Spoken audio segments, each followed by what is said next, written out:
All right. Hello, everybody. Welcome back to our second Tuesday night healing. I'm just going to give it a few moments. I'm waiting for Stormy to jump on, and then we will get started.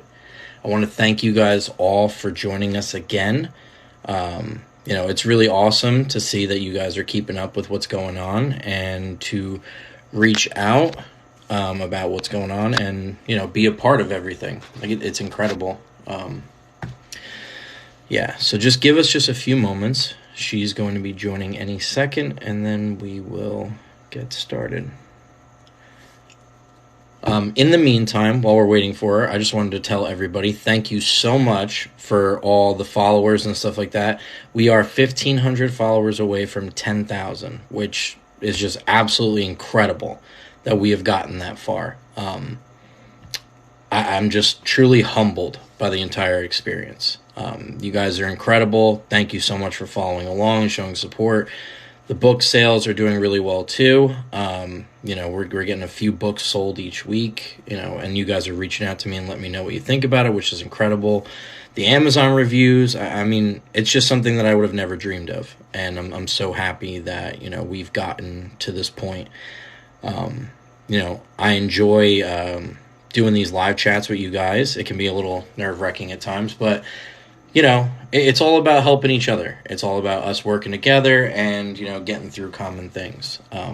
As I said in my last video that I posted, I spoke about how if you wanted to join in the live chats to, talk about your own stuff, like maybe you have a book that you want to talk about, or maybe you want to talk about like a healing thing or something like that, reach out to me in the private messages, and then I can absolutely find a time and place to get you guys to join in. You talk with us through the live chats and the different subject matter we have, which I'll be releasing week by week. And then at that point, you can join in and then promote your own stuff at the end as thank you from me for being a point of, or being a part of our healing and such.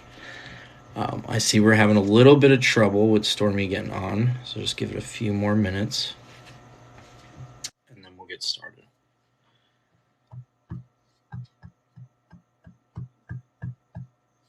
So I hope everyone's week is going good so far. Mine's been pretty decent so far as well. I think after we finish the borderline, though, I think that we're going to post up a few different ideas on what people want to talk about. And then we'll go from there as far as picking our next subject matter. Let me see if I can add.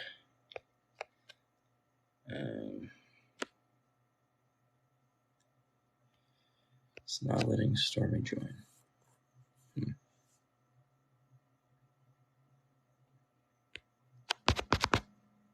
Yeah, I don't know. I'm not sure what's going on.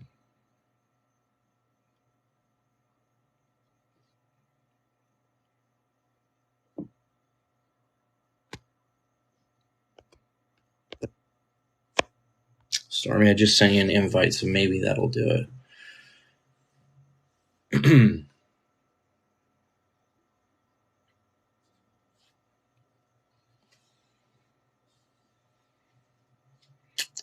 We're still new. We're still new at this, so we're still getting the hang of it. Last time we did it over the phone, so it was a lot easier.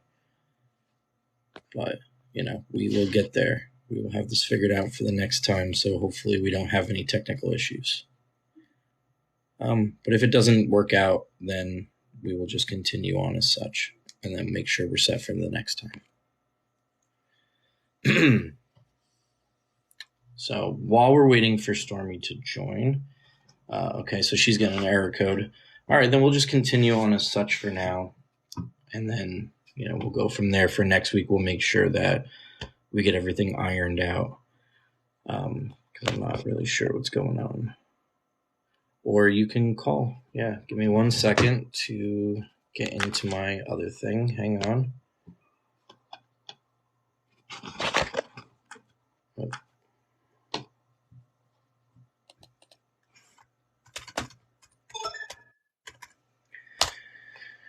All right.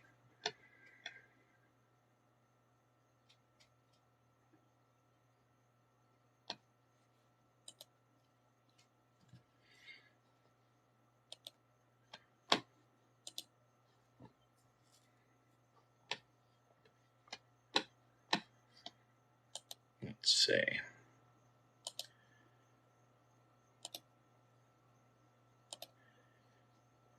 All right. Stormy, call me on Facebook Messenger whenever you're ready. I think I'm all set.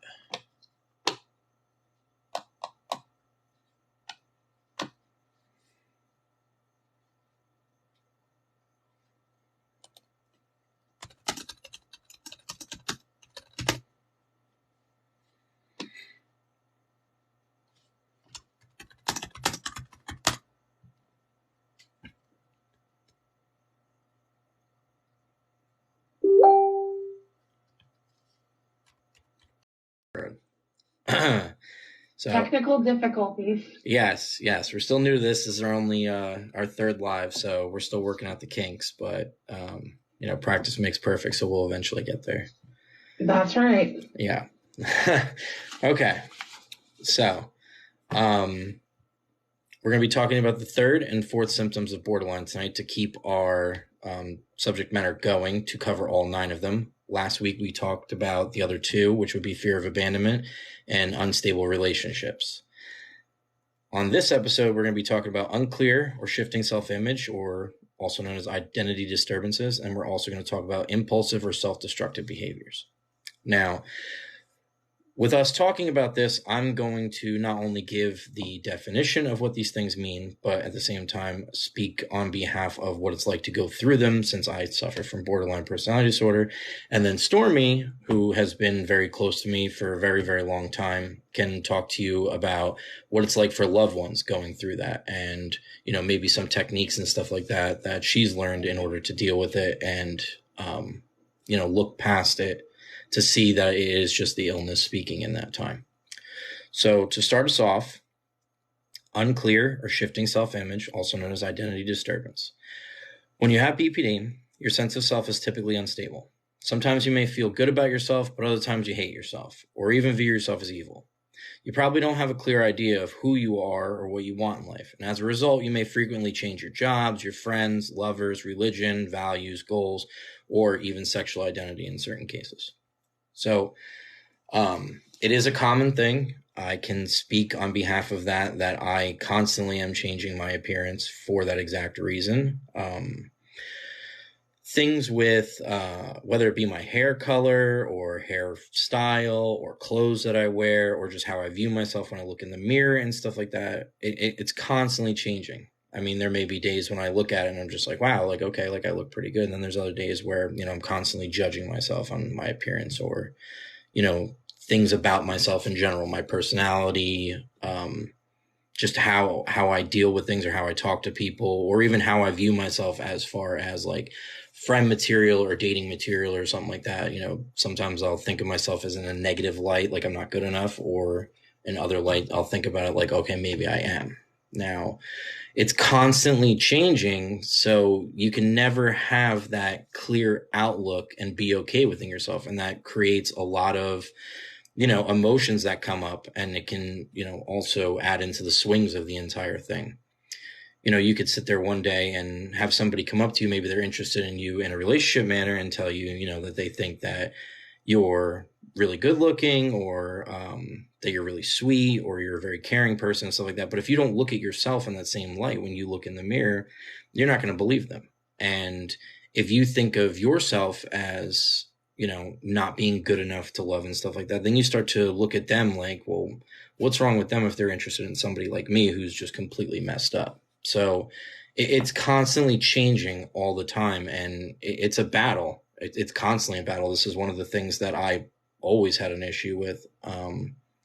And, it tends to really drive people away at the same time, because you start to think that the friends that you do have close and stuff like that have some sort of malicious intent, even if they, kind of scorn you in just like the smallest way or anything like that. You start to think of like, well, why would they even be friends with me in the first place? Like, maybe they're using me for something. Maybe there's an ulterior motive as to why they're sticking around, or why they're doing this, or why they're saying this. So, they teach you in DBT and stuff like that to, take it with a grain of salt. Nobody's perfect. Nobody is absolutely 100% perfect. So you can't sit there and expect yourself to be. There's always going to be things that everybody doesn't like about themselves. It's just always how it boils down. And hi, Lana. Um, so, you want to take it with a grain of salt. I mean, that's really what it boils down to. And I think Stormy can speak to that. Stormy, what do you have to say about that? I agree. It's ever changing. Um, it does affect friendships. It does affect relationships.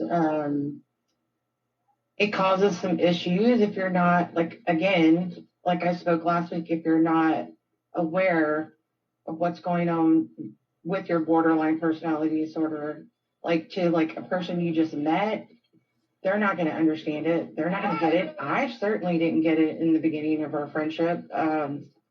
There were a lot of times that I said, I'm done. Like, I'm not going to deal with this. What's wrong with this guy? Like, I'm just trying to be his friend, but I stuck in there because, you did start opening up about the borderline.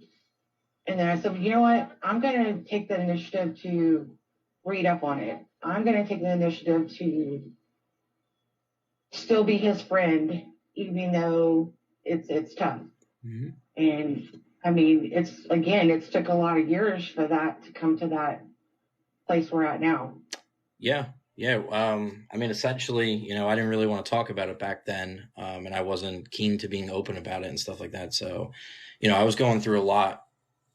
During our entire friendship with Stormy, I went through a lot of stuff. There's a lot of things going on, and she was there through all of it and stuff like that. So she got to see a lot of the ups and downs that were constantly going on. And I wasn't ready to open up and talk about exactly why I was going through these things or why I was acting the way that I was going, because some of the times I didn't even know why I was acting that way. It was just one of those things that was happening and I didn't know how to handle it. I'd never been through things like that before. So I have to give a lot of credit to her for not only doing her own research, but sticking around as well and trying to get to the bottom of it to figure out why I was doing these things and whatnot. And through the years, Stormy had sent me numerous books and stuff like that to try to get me to get some help with DBT. There's also healing books and such like that I glanced through. And I was working on the DBT book for a while. I do keep it at work. And when I get some free time and stuff like that, usually from like once a week, I'll open it. I'll do like a page or two just to keep it going and stuff like that. And I'm about halfway done with it. And I got it some time ago.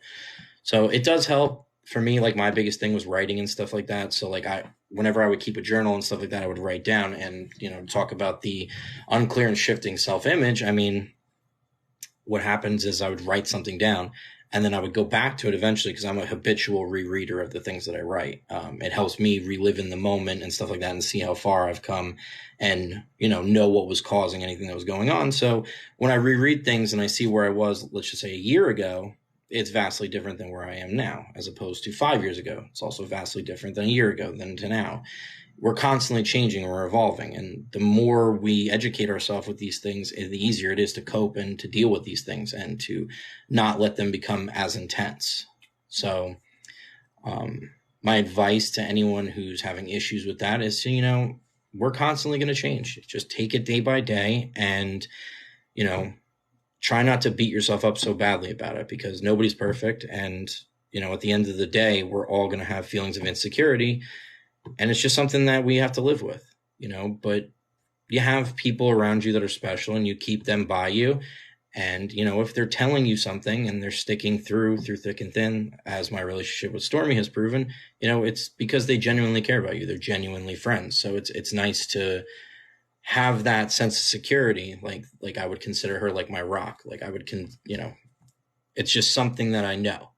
And, it took a lot of trial and error for us to get in our groove, but, now that we have I'm proud to say she's my best friend. Like that's just what it turned into. And it's ironic too, because we met playing Marvel Strike Force. I don't know if anyone's familiar with that. It's a Marvel role-playing game on the mobile. And we started playing that almost 6 years ago. And then, now we're doing live chats together and we talk every day. So it's funny how certain things work out, but it did take a lot of hell, mostly from me towards her, for us to get to this situation, which I've apologized for many times. But I think the greatest apology is just getting better and showing her that I'm taking the things to heart and trying to do better. Definitely. I see the growth that you've done over the years. I've seen, situations, 5 years ago that you would have handled a lot differently than you handle now. Mhm. So, I mean, again, it's all part of you, you know, knowing what you need to do and doing it. And then also, like you said, having someone there to be like, hey, I'm with you. You got this. You'll get through it. Mm-hmm. Absolutely. Okay, we're going to jump on to our second subject, and that is impulsive and self-destructive behaviors. If you have BPD, you may engage in harmful, sensation-seeking behaviors, especially when you're upset. You may impulsively spend money you can't afford, binge eat, drive recklessly, shoplift, or engage in risky relationship-type behaviors, or overdo it with alcohol or drugs. These risky behaviors may help you feel better in the moment, but they hurt you and those around you in the long term. Again,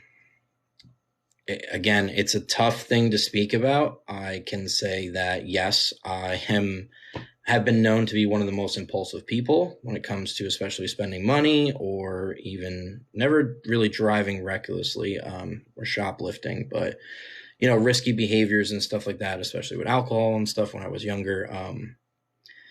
It's a tough one. I mean, you don't sit there and think that you're going to participate in these things, and then next thing you know, you're in the middle of them, and you're not really thinking about the consequences at that time. Like money was always a big thing with me. I was, I never really it's not that I grew up without money. It wasn't the case whatsoever. My dad did all right for himself.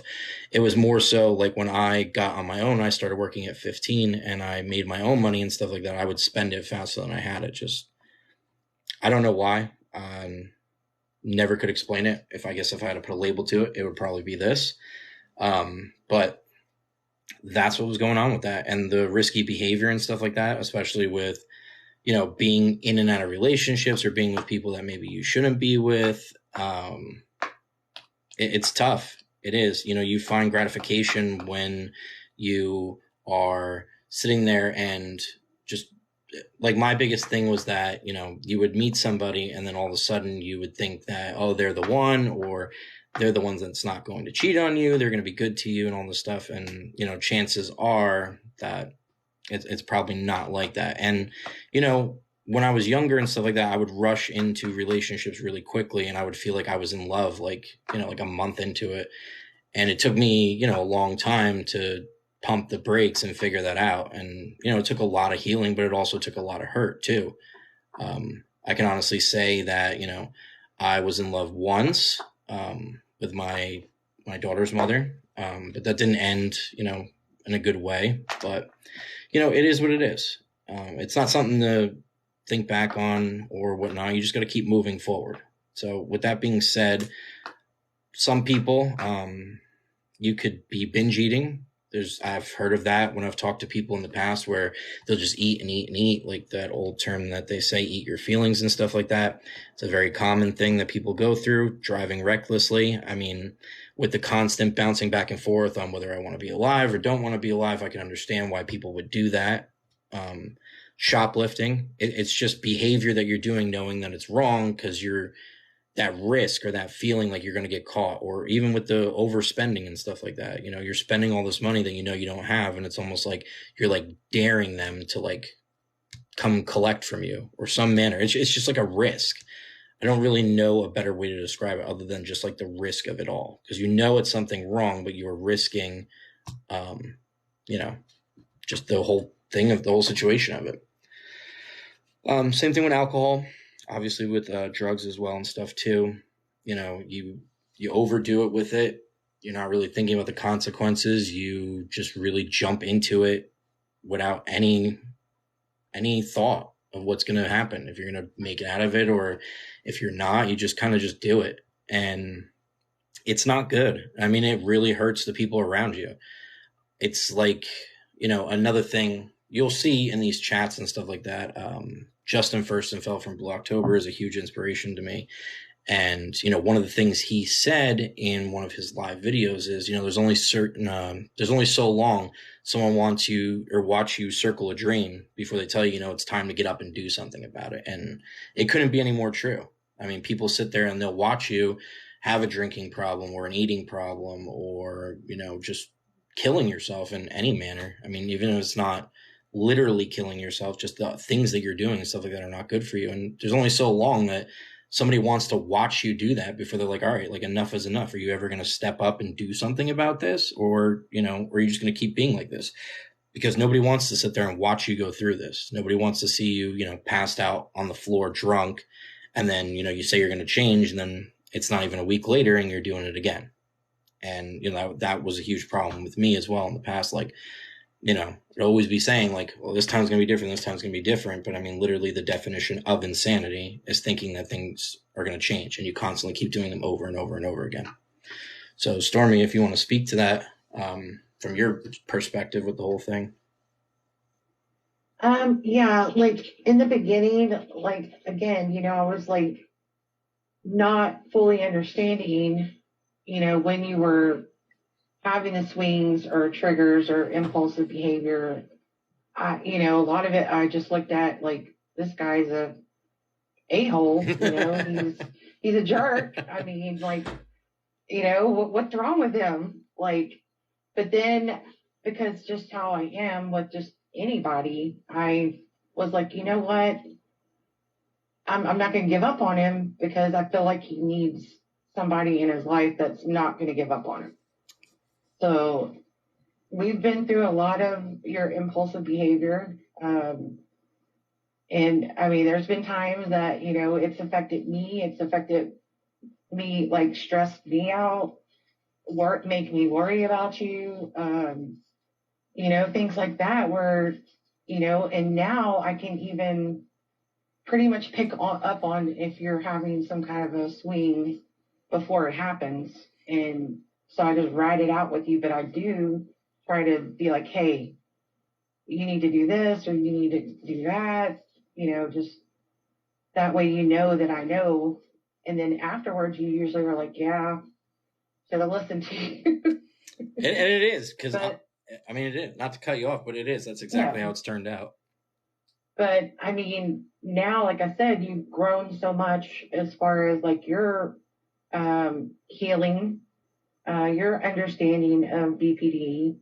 And I'm just very happy that you're talking about it and sharing your story with others, because it does matter. And then I'm happy to, share the other side of it as someone that's, in a friendship relationship with you and, how I feel about it. So I'm glad we're doing this because it's definitely needed. Yeah. Yeah, I agree with you. And, it is like, I could say that Stormy is like the only person that I've met in my life that can kind of pick up on when these things are happening, because I may not realize that they're happening in the moment, but she almost always picks up on it and kind of just like sits back. Like she'll kind of throw like a little line out there, like, hey, maybe you're being unreasonable, or, take a step back, like think about it and stuff like that. But usually she'll, kind of like alert me that it's happening, but like let it ride out. And then afterwards be like, okay, was I right? And then, 9 out of 10 times I'm like, yeah, you were right. But it's a growing thing. I mean, it's a lifelong process that you have to go through. It's all about learning and stuff like that. And, it wasn't that long ago that I didn't even want to believe that I had it. I mean, every sign pointed to, having it, but I didn't want to believe it, even after I'd already been diagnosed with it twice. So after the second time I was diagnosed with it, I went and actually on my own, without being told to do so, went and got into counseling myself. And I wanted to find out the answers. I wanted to be truthful. I wanted to be honest. I wanted to figure it out. And that's when I really dove into it and found out, at that time, I was hitting on like 7 of the 9 symptoms, and it only takes 5 for them to diagnose you. So, it was a big wake up call for me, whereas to, I wanted to step up and say, okay, well, now it's time to like get a hold of this and do something about it. And as a part of that, I learned through DBT and stuff, it's about being honest. You have to take accountability. It's the same thing with like AA or NA. You can't lie. You can't sit there and make things up to kind of, pretend, oh, it's not so bad. It's not. Like, it is bad. You own up to it. You take ownership and you move on. I mean, you find out what the toxic things that you're doing is, and you try to correct it the best you can. You make apologies where you can, obviously, as long as it's not going to harm someone by apologizing to them. And you try to do better. And each week, take it week by week. It doesn't have to, happen overnight. These things aren't going to happen overnight. And you could talk to anybody who has it, because there's so many different variations of BPD in general, because it's such a general diagnosis that, people will tell you that, yeah, I'm not self-harming anymore, or I'm not like excessive drinking anymore, but like there's other things, like maybe your identity is still unstable, or maybe you still have that fear of abandonment. Maybe every time you get into a relationship, you immediately think that like this person's going to leave me just like the last one. And, you don't have to be hitting on all 9 symptoms. And that's the big thing to consider. In order to be diagnosed, you have to be hitting at 5. And it can't just be like, well, today I hit 5. It's consistently you're hitting 5. So, there's been other times, because I've been evaluated 5 times and only 3 of them I was diagnosed with, the other 2 I wasn't. So it really depends on what's going on in life. And there is remission. You can go into remission with this sort of thing. If you're working the steps and you're taking ownership for your things, and you're, holding yourself accountable for the terrible things that you've done or still possibly can do. But again, with help, it's achievable. It is. Some people have success with medication. Some people have it with meditation. There's so many different avenues. I found having a good support system is mine, writing as well. It's a humbling thing when you step back and see the things you've done and found a way to start correcting them. Because once you start correcting them, things do get better. They really do. And I mean, that's what it's really all about.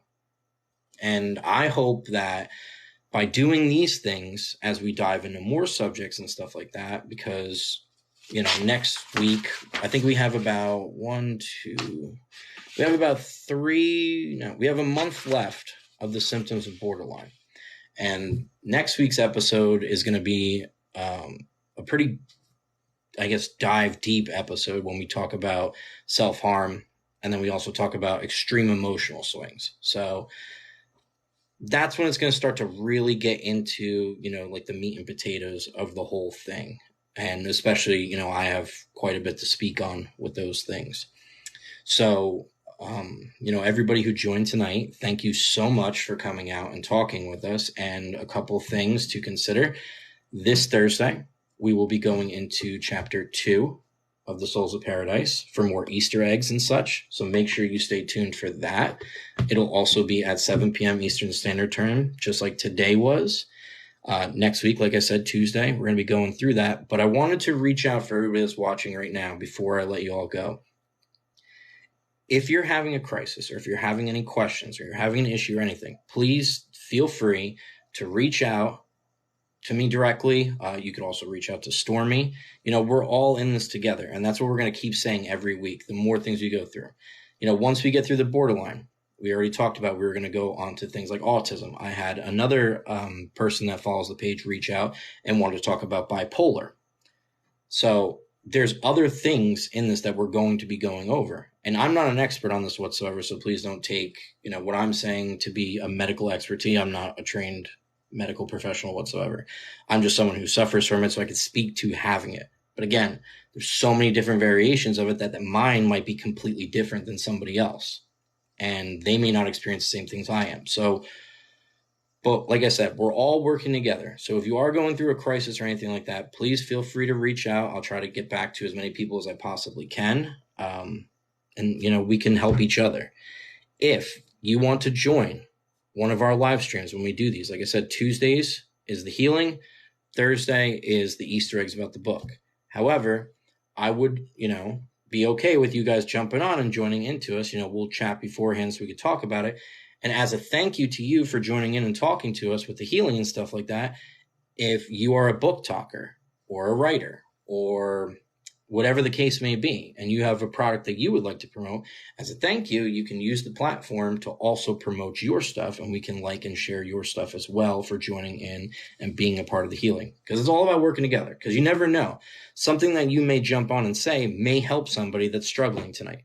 There may be somebody that's watching this right now that could be going through this and stuff, but sees that they're not alone and has an avenue to reach out and do something more productive or healthier than to self-harm or to have an emotional swing or to binge eat or whatever the case may be. So just know that all your voices are heard, and I can't wait to keep doing these with you guys because I really enjoy them, and I think that it's very beneficial to all of us. So make sure you guys meet up with us again on Thursday night at 7 p.m., and we will see you then. Stormy, you want to say goodnight? Good night, everyone. Thanks, everyone, for joining. We appreciate it. Yep. See you guys on Thursday, 7